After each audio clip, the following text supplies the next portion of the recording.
Yeah, so basically, two people coming together, talking about their practices in a critical way, sharing references, giving feedback, personal perspectives, whatnot.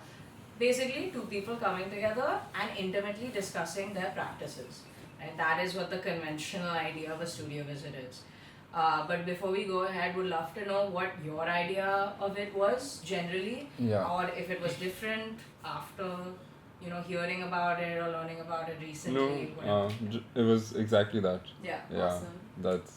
Yeah, I have no more thoughts. No notes. Okay. No notes. Okay. Yeah, So have you have you had? No, just I've to not know? had a studio visit. Okay. No. Yeah.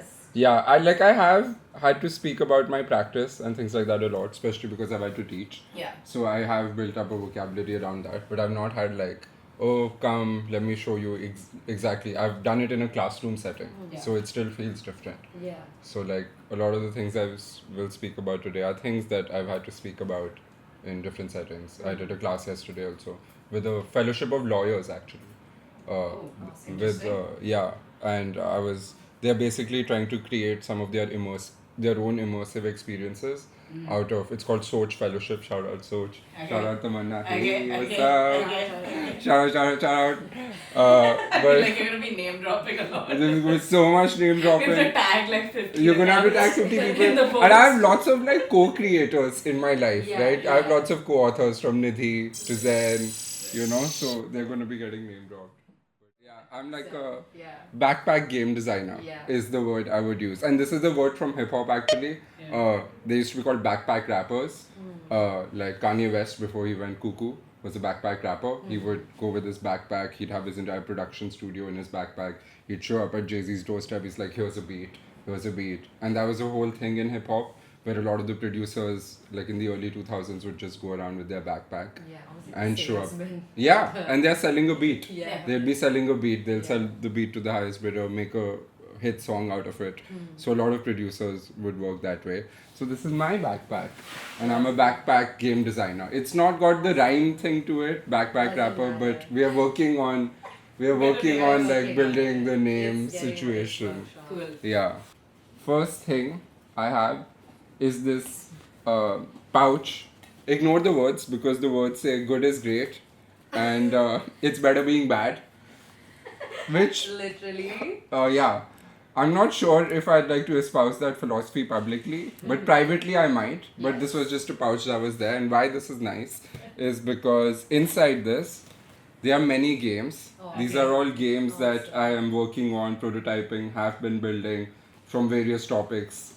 So I can basically, because I find with something like games, instead of just telling you, hey, this is how a game works, it's better to just make you play it and experience it. So I'll like say some nice stuff about, hey, this is game design, this is why I do it, which we'll get into. There's stories around that. But at the end of the day, I'm just going to make you play my game on Frida Kahlo to make you understand why games and art can work really well together. Right. Then we have whatever, the classic laptop. It can play games, it can design games. It's a little heavy duty, so it's really nice. Works really well for me. But some days when I don't want to be like travel too heavily, I was recently gifted a tablet. So this is for lighter things. So yay me. Even you guys don't know about this edition. Yeah, this is This is a new edition. So I'm still getting set up with it and I'm like, ooh, here you go. Yeah. So that's a new edition. And and then we have this. This is the notebook. Okay. Maybe when I get used to the tablet, I may not need this, but still, I feel like there's a whole different set of ideas that come here. And I write every day as well, as you know. And I've realized when I write on the computer, I write different kinds of things. And when I write on the notebook, I write different kinds of things. Because this I associate with something that's more personal, more journally. But something like that is more like thought out, more meticulous. This is more flowy. So yeah, I'm always carrying a notebook. Which says game line. Yeah. So this mouse pad is actually basically a bribe for the people who basically manufactured Azadi. I see. When you're like fully publishing a game, you reach out to many manufacturers and you quote them and they will quote you. It's like you go out, they'll send you some samples, like, hey, this is how we can do it, this is the cost you can do it in. Then they'd send you gifts. So, like, they'd send you small little things. Like, again, more as a sample, it's not a bribe.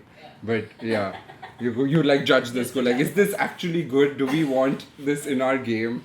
Like, but they also sent that, one of the manufacturers, that's like the Azadi cover art done as a puzzle. I see. You know, awesome. so Yeah, like they yeah, would do sure. things like that. So it's Sick. really cute. Awesome. Okay, and then I have this. I'm always carrying this. These are just like prototyping cards. These are just basically thicker flashcards. Like flashcards. Yeah, so I can cut them up and I can quickly like draft out games or even add to the games I'm already making. They're just blank cards and I always have them. Yeah. And you can make any sort of games with these. Another thing I have is a deck of cards, usually, but I need to purchase a new one because now I just use my deck of cards so much that they just get scattered and lost. But yeah, that's another thing I always have. And this, I'm always carrying cute little Japanese games with me because they're really small. And they're some of my favorite types of games. So this is a game called Deep Sea Adventure. This is by Oink Games. And why they are also so small and why I love them is because in Japan you can buy these games from vending machines. Oh wow. And so they make them really small that they'll fit into vending machines. And I just find their design inspiring. Like you pull this out and it can become a really long, huge game in which you're, you know, going down the ocean, and it has a much larger setup than Sick. this box presents itself. But anyway, I find their design inspiring. It's a constant reminder because the Japanese design philosophy reflects their culture. And American game design philosophy reflects their culture where it can be really maximalist. But Japanese game design can be very minimalist, where here with just 2 or 3 rules, they will just layer those rules in such a way that the complexity will increase from that. Yeah. But it's really easy to understand but really hard to master. Like those kinds of games is what they make. And it's a really inspiring design philosophy to kind of do less with more. Sorry, to do more with less. Yeah. Don't never do less with Yeah, more. yeah. Please. No, I was testing you. If you were listening. Yeah. True. What else do I have? Okay. Okay, just a book. Okay. Whatever book I'm reading at the moment, which is Okay. this Unbearable Lightness of Being. Usually I'm reading between like 1 or 2 books, shifting between them. Just usual things. And yeah, you know, they never pick this out in the Vogue videos, but phone wallet So keys, true. always travel with them. Don't like forget them at home just Like, because you're that's an crazy. artist or whatever. Yeah. That's crazy. Keep your Don't wallet on you. Keep your card. See, game cards are pouring out of my Yeah, wallet too. exactly. See, now that's cool. It's good I did this, right? Yeah, but like carry your, you know, identification and all of that. Carry a couple of passport sizes photos Yes, because, you know, you yes. never know. You You never never know. You never know. You really do never know. Yeah, wallet. Oh, and then I think this should be one of the last things. It's my makeup kit. I'm always Yes, carrying of makeup kit course. to get the eyes right, Yeah. you know. And because I can clearly never decide, I just get all the colors at once. But I appreciate that they've all hit pan. Yeah, Like so many of them have hit yeah. pan. So many I've hit pan, and I go through various moods, and Yes, yeah. love So I it. always have this on me. And gender is a part of my work as well. Yeah. More so now. So I'm always carrying a tool of gender expression with me, and this is a fun thing to pull out. Sometimes when people are like, I wish I did that, I just go like, here, do you want to do it now? Yeah. And then some of them end up doing it now, Yeah, so it's yeah. really cute. That and a final thing in my bag would be, I'm usually just carrying different color pens. They kind of go with this so that I can make different game cards and all of that. But yeah, mostly this is all I need to like kind of start putting together a basic game at least. And yeah, this is my backpack. This is my studio, Unraveled. And I have a backpack studio because I'm just freelancing, so I have to move around. But I also like traveling and working in different spots in the city. So it's nice to have it all in one place and be able to pull it out. And shout out to my backpack. You know, a lot of Yeah, the people go backpack like, itself, yeah. people go like you know, like Nidhi, who I shout out Nidhi, who I run one last tool club with. It's like, oh, this isn't stylish and all that, but girl, this has got 2 straps. My shoulders are always fine. The weight distribution is like perfect.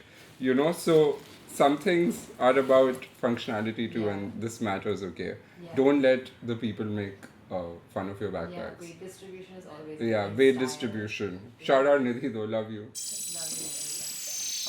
Okay. Yes. That's my backpack. Just simple. These are these 6 cards, which is gender, game design, education, performance, writing, community. These are just like 6 areas I am interested in, and I essentially work at intersections. I'm never just. I realized I'm never just doing one thing. I'm never just doing game design. I'm combining it with one of these other things or 2 of these other things or how many ever. And yeah, that's kind of where I find my niches. Yeah. This and this. Okay, great. Glad you picked this. This is a core aspect of my work. Okay, so these 2 go really hand in hand because and shout out, you said to introduce these cards, thinkers who really charged me up. For both performance and gender, it's got to be Judith Butler, and specifically because you picked performance and gender, Judith Butler writes about how gender is performative. That's what they wrote about in Gender Trouble, and reading about that helped me open up to my own queerness a little more. I always kind of knew it was there, but I needed, you know, some words to grip on, some footholds to stand on. And that's what Judith Butler offered me with gender being performative. And more, uh, working in the field of gender has become important to my work. It's given me a certain sense of satisfaction. So I've been working with this organization in the past 2 years called Gender Lab. So shout out to the Gender Lab. They are an NGO. They work across government schools in Bombay, and they basically work towards providing a feminist education. And for me, the space that really made me feel so restricted was the schools and colleges to a certain degree, where I constantly felt like I never had the space to express my gender. So schools were a place of hurt for me. So it was really important for me to kind of to heal that place of hurt, and I realized that the best way to do that was to go and work in a school. So I've been working with them. I take sessions with their kids on gender. I've created my own like gamified gender workshop called the Binary Breaker that teaches you the fundamentals of game design while you reflect on the gender binary and how the gender binary imprisons us all to different degrees. More recently, though, with some of their kids, and this is where you can combine education as well. So this becomes this intersection, and game design comes in as well. And in fact, all of these things come in here. Community, because I'm working with kids. I'm building a community of like a little mini design studio of like 5, 6, 15-year-old students, and I trained them to be game designers. They picked a topic to make a game on, and I helped them author their first board game. So they ended up picking the topic of addiction, and because the Gender Lab focuses on gender, we created a game on the link between addiction and masculinity, because we realized that a lot of boys struggle with opening up to one another, talking to each other about their feelings, and at that age, 13, 14, 15, is when you start picking up drugs, alcohol, other sorts of addictions. And one of the stress points becomes that you can't actually talk to one another. So with them, I co-created a game in which boys can open up to each other about their feelings, about stresses they have. And it's a game about who can give the best advice to whom. So it's because boys would really struggle with asking for help. So the first step of the game is you ask for help. Hey, I need help with this scenario, and there'll be a scenario. And then everybody has a certain set of cards, some with like healthy coping mechanisms, some with potentially unhealthy coping mechanisms you can fall into, and another set of cards which have like facts around addiction. And you use those cards to create a piece of advice. Take one healthy coping mechanism, one unhealthy one fact around addiction, and you give advice to the person who's going through something. And then the person who's going through that something will have to pick, hey, I'm taking this advice. That's the best advice. Right. That's how you score points in that. So yeah, so I worked with the Gender Lab to create a game like that, and it's been really healing for me to go back to schools where I felt so restricted and go like in makeup, go fully being me, go there talking about Judith Butler and talking about bell hooks and talking about gender, and it's been a really fulfilling experience to do that. So yeah, that's gender and performance, and all these other things also invariably came in there over time. Love it. Like, Yeah. So this performance card is new in my life because just last month, with the people at Story Culture, uh, shout out Story Culture, uh, shout out Sonia who brought me there. Uh, they work on creating immersive experiences. So they recently created, with them, I helped create an immersive experience set in Goa in auntie bars. And auntie bars were these places in the 50s and the 60s, which were just these secret bars run by Goan aunties during the time of Portuguese rule. So this is where like freedom fighters and all would come together, discuss matters of the revolution. So we created our own immersive experience, sponsored by Greater Dungeon. Shout out Greater Dungeon. Feel free to sponsor this video too. Yeah. Sponsor the video. But yeah, where people would come into the bar, everyone was pretending they were from the 60s. So it was like a little bit of LARPing. Okay. Shout out LARPing. Okay. LARPing Yeah, fans in the house, we know. Yeah, LARPing good. LARPing is good. LARPing fans in the house, see you. So LARPing it was like LARPing, but people would come in. There would be drinks, wonderful cocktails served by Greater Than, food, and there was like there were characters. There was Eddie the magician providing some entertainment. There was Eddie the musician providing some music. There was Maria, the owner of the bar, and I was playing a character called Chick Chocolate, who was an actual jazz musician from the 60s. So yeah, and we were also providing entertainment, so I was make them do some games. But as the night progresses, the drama starts to unravel, where you learn that maybe one of the Eddies has betrayed the revolution, right? And you kind of have to figure out who. So with them, I kind of helped design the interactive elements of the experience. Like, there was puzzle solving. How do you figure out which of the two Eddies may have betrayed the revolution? Things like that. There were games throughout the night that help you experience the story. So I helped do that. And I realized that performance, because I was acting and I had lines and I was playing this real life character who I had to look up and understand a little bit, I realized performance comes into my life in many different ways. I just was not putting it under that umbrella. I was just so accustomed to it. I was just swimming in this ocean of performance that I didn't realize that, hey, I'm always performing, kind of like Judith Butler says. So it was nice. It was a really nice experience creating that immersive impact, building a community of revolutionaries there. And like I realized that even when I'm doing something like arcade night, which is when I'm gamifying art galleries, I will have like a game master type character. I will play an exaggerated version of myself who might be a little funny, but who will also be a little stern, because the game master has to make sure everything is running on time, that the fun is scheduled and not just happening in the air. So yeah, so I realized even with something like Arcade Night, I would write a script. I would write all the jokes out. I will write my lines. It would seem organic, but that's only because I'm a phenomenal actor, right? I mean, and I think I've told you guys this story, but I was hanging out at Balaji, which is this really cheap Udupi restaurant where you'll get like dosas for $100, and this really like interesting looking white 70-year-old Canadian man walks in, and I went like, why is this person here? This is not a tourist spot. This is like a local hangout. Yeah. Like this is not the person you'd expect here.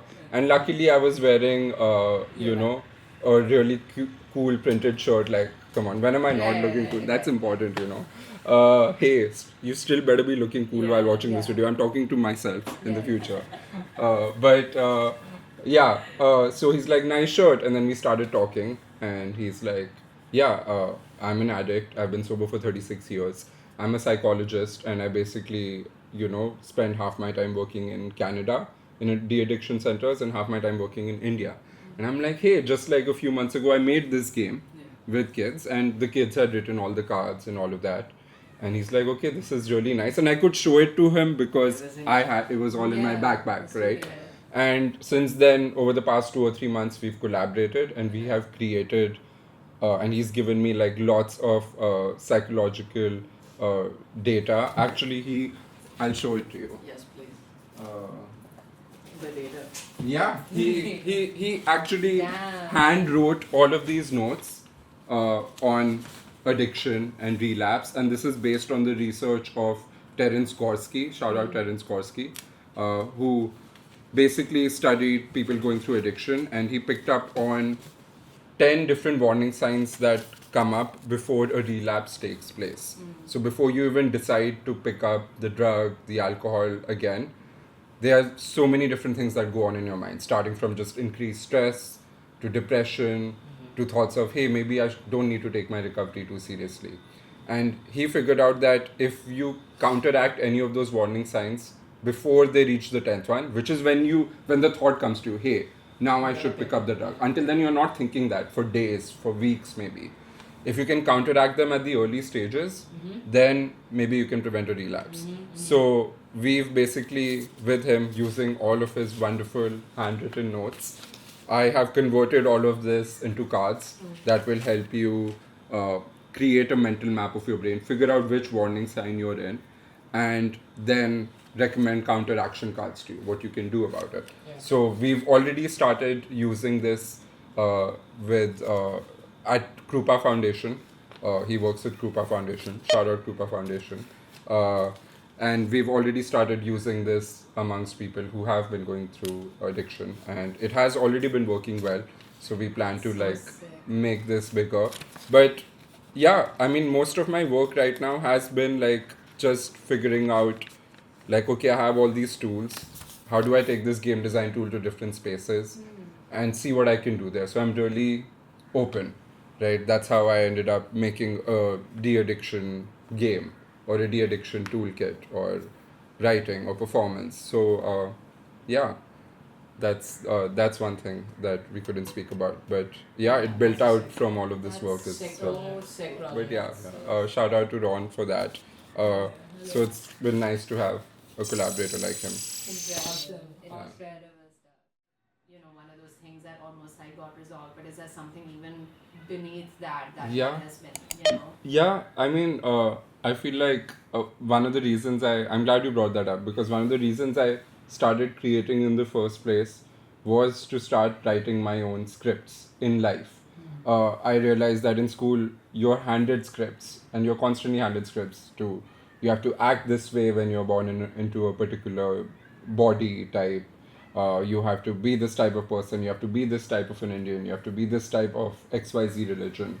And I realized, at least my schools, and I went to 8 schools in my life, none of them empowered me to write my own stories, write my own story for myself. And I, in fact, started writing in schools because I would feel so stifled.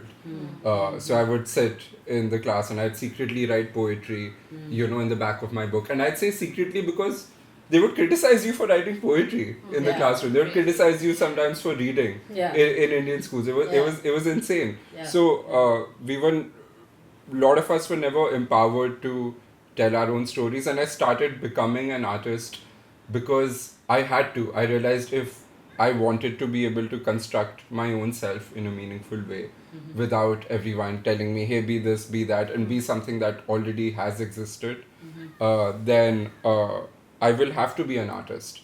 That's how I will go about defining myself. So it started with writing poetry. Now I've been writing every day and putting that out there, close to 6 years. Tomorrow, I started on April 1 on my birthday. Tomorrow will be completing 6 years of that. So yay me. Shout out Abhishek, future Abhishek, watching this. What's up? How's it going? Hope you figured it out. With the Believe poster. The Believe. Yeah, that's right. 1 year older Abhishek. 1 year old Abhishek. See you. I don't teach game design. I teach authorship. Game design is just the medium. So that's what I meant, that I want to give people the tools that I found that help me build my own authorship. And I don't just mean artistically, I mean my authorship of who I am as a person, what I want to bring to the world. And, that is artistic in its own way, but the output doesn't necessarily always have to be art. I'm really interested in writing my own script and giving other people the tools to write their own scripts. And that's been the burning desire in me. And that's why that's why I write every day. That's why I'm interested in building communities. Shout out One Last Root Club. Shout out Nidhi. Stop criticizing my bag. But that is like one thread that kind of runs through all of this work. Love that so much. And happy birthday. Yeah, that's right. Happy birthday. How's it going? Hey, how did you know? Hey, good looking. You're tipsy right now, aren't you? What do you know? Stop. This is going in a different direction.